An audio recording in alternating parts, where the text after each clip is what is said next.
Dengan perasaan sangat tidak nyaman, aku segera memasukkan uang itu kembali ke dompet. Meski bercak darahnya sangat terlihat jelas, aku mencoba untuk tetap tenang. Toh aku hanya menemukannya di jalanan. Bukan yang mengambil dompet itu dari pemiliknya.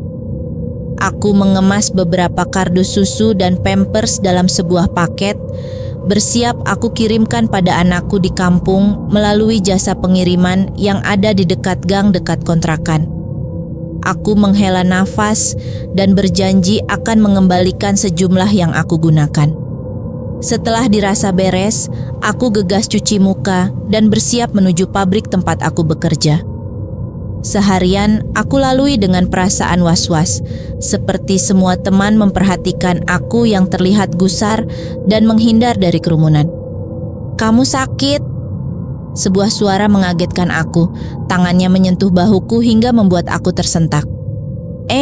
Yoga, aku tidak apa-apa, aku duluan ya, mau mangkal."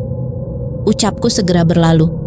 Yoga, salah satu teman kerja, hanya mengangguk, sedangkan aku sesekali melihat ke belakang tempat Yoga berdiri menataku heran. Sebuah jaket hijau terang aku kenakan.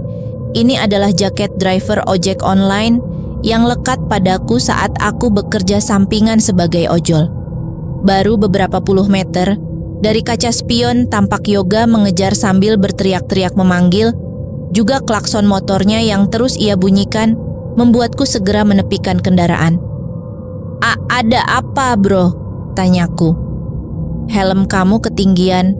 Nih, hati-hati ya sob," ujar Yoga seraya memberikan helm ijo dengan logo putih yang biasa aku berikan pada penumpang. Aku masih mematung ketika Yoga perlahan berlalu menyusuri jalanan untuk pulang.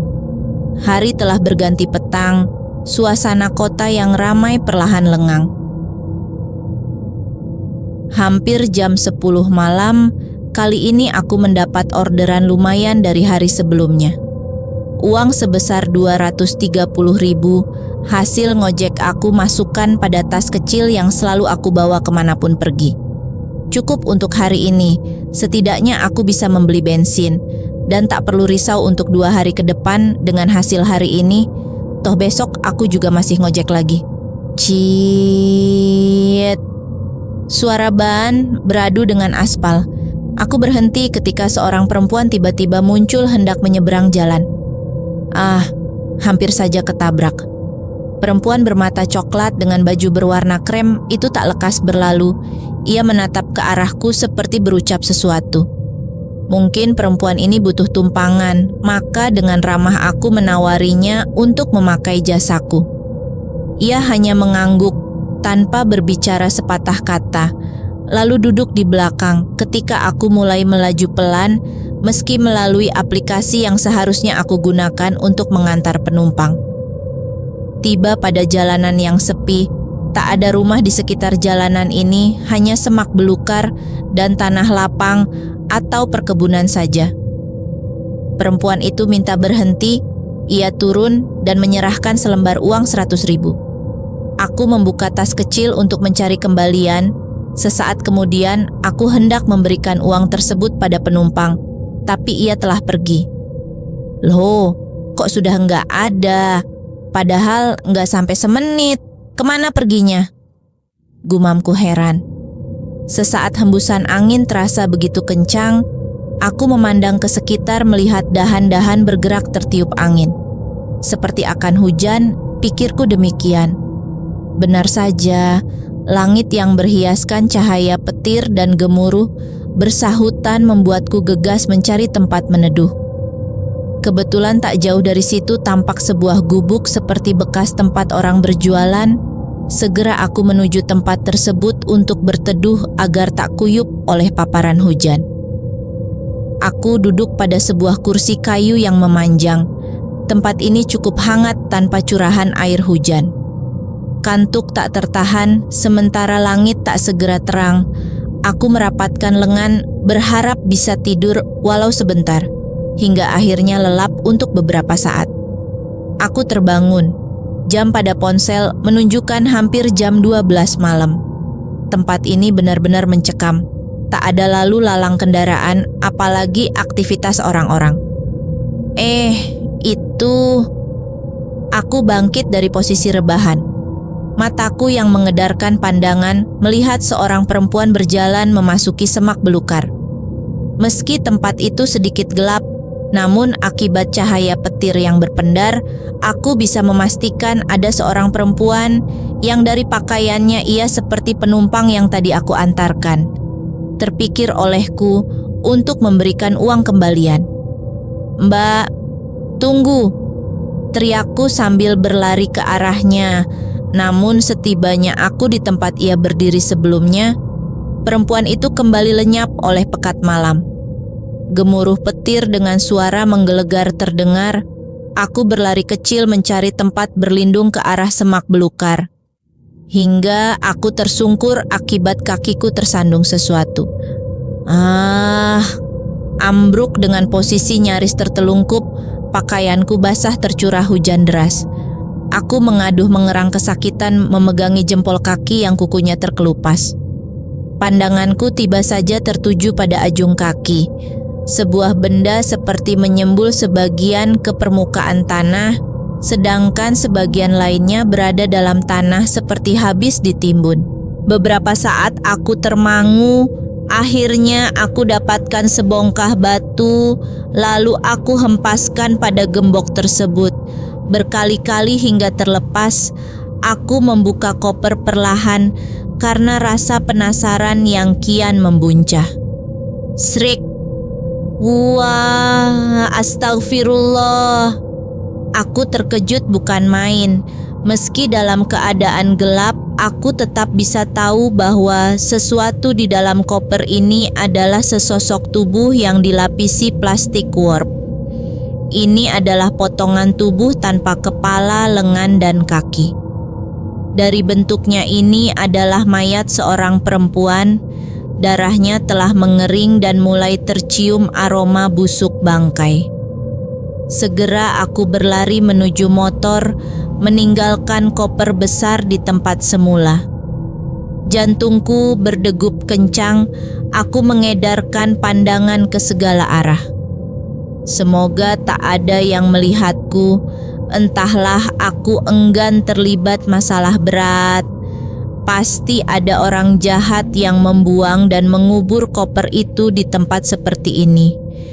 Tak peduli derasnya hujan yang mengguyur, aku tetap berlalu agar segera bisa tiba di rumah kontrakan. Dari jalanan sudah terlihat kontrakan tempat aku tinggal sementara waktu. Tetapi anehnya ada seorang perencana yang berjalan dari halaman. Ia membuka pintu dan masuk begitu saja. Sontak aku menghentikan laju sepeda motor. Segera aku memarkirkan sepeda motor mengikuti perempuan tadi hingga aku tiba di depan pintu, namun tak aku dapati siapapun di tempat ini. Bahkan pintunya masih terkunci dari luar. Apakah aku salah lihat?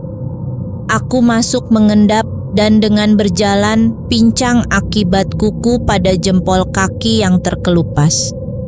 Setibanya di ruang utama, aku segera meraih kunci tang lalu duduk di kursi usang sudut kamar.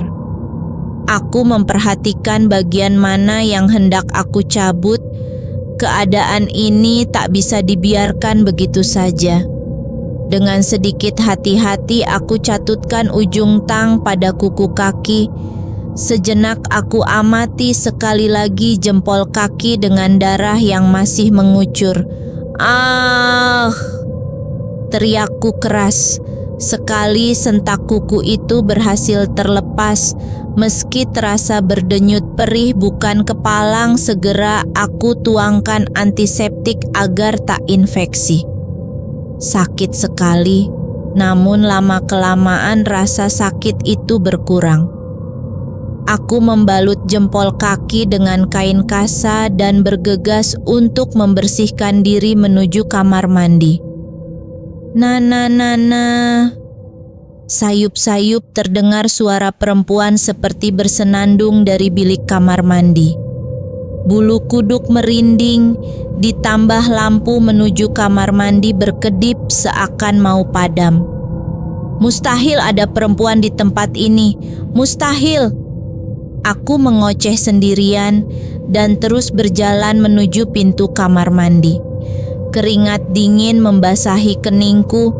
Dengan tekad bulat aku memegang erat gagang pintu kamar mandi dan siap membuka. Krak! Aneh, tak ada siapapun, tetapi gayung yang mengambang dan air di dalam bak bergerak-gerak seperti habis digunakan. Percikan air pada lantai benar-benar menunjukkan bahwa seseorang baru saja berada di kamar mandi. Siapa? Toh pintu kontrakan terkunci, terus tadi siapa yang bersenandung? Tiba-tiba indera penciumanku menangkap aroma tak sedap, berbau seperti anyir darah. Tolong! Sebuah suara serak parau terdengar sangat jelas seperti berbisik pada telinga kiri. Aku gemetar menahan rasa takut. Terlebih tepat di belakang aku merasakan seseorang tengah berdiri. Hawa dingin seperti tertiup pada leher hingga membuat bulu kuduku meremang.